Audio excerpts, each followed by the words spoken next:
Hi, everyone. Mr. Copeland here again for document number 4. And a quick refresh. Remember, the prompt for this DBQ is evaluate the extent to which religious ideas of the Second Great Awakening shaped reform movements in the first half of the 19th century. So while document 3 shifted to abolitionist movement, document 4 is going to largely talk about another one of the important preachers of the Second Great Awakening. The first was Lyman Beecher, we saw in document 1. This is Charles Grandison Finney. Those are the two major evangelical figures that emerged during this movement. And here is one of his sermons. It says, "What a revival of religion is." This was a publication, an article he wrote in the New York Evangelist in 1834. So this is 22 years after the sermon we read from Lyman Beecher, where he was being very tough on temperance. This is a different viewpoint on how Christian evangelism can help our society. And the Second Great Awakening was important because the way in which it encouraged people to start to think about the communities they lived in and what could improve. And what Finney does is he really differs from Lyman Beecher in his stance.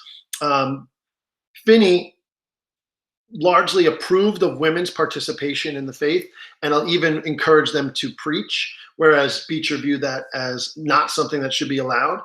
And he also fought for equality, because one of the things that is important to remember is that the major revelation within this Second Great Awakening was the rejection of the Calvinism and the predestination from the Puritans and the old New England religions. So the fact that all races are now eligible for salvation and anybody can change their lives, get back on track, and do the right thing in order to earn that salvation, this kind of created a little bit more of a democratization of the Christian faith, and opening the arms to the entire community of who could come is something that Finney really pushed for. And he is an early preacher that pushes for the involvement of women, but also the beginning of abolition, because how could children of God be property? And that is what he uses to kind of go up against that, right? So when we look at this document, he says, Christians will have their faith renewed. When they enter into a revival, they no longer see men as trees walking, but they see things in that strong light, which will renew the love of God in their hearts. This will lead them to labor zealously to bring others to him. They will feel grieved that others do not love God when they love him so much, and they will set themselves feeling to persuade their neighbors to give him their hearts. So their love to men will be renewed.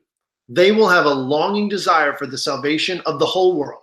They will be in agony for individuals whom they want to have saved, their friends, relations, and enemies.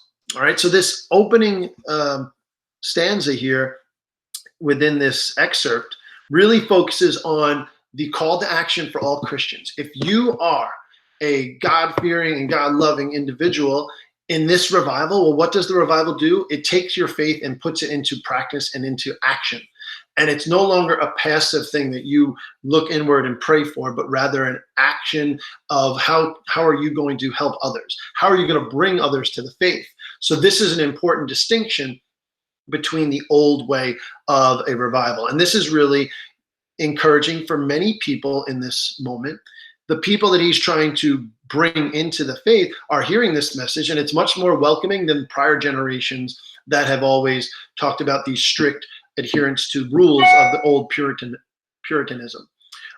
So when we look at that, we have to remember that Finney is someone who would go all over New York and other regions in the Northeast, preaching to sometimes as many as 20 or 30,000 people.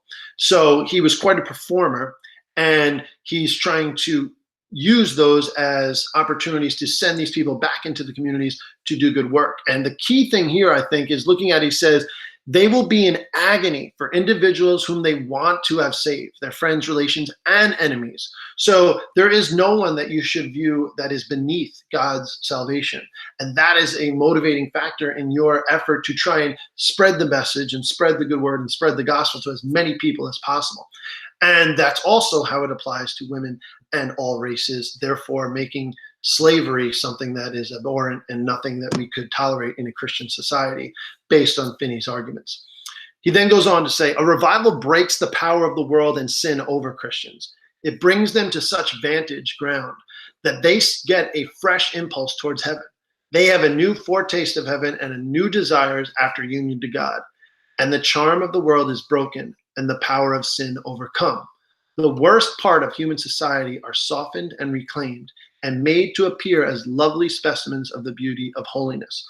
Now, the other thing to kind of help grasp what this message is saying is one of the key moments within the Second Great Awakening was this thought that what we need to do is prepare our world for God's second coming, for the revival, you could say, is going to be the best way to prepare the world for Jesus's arrival.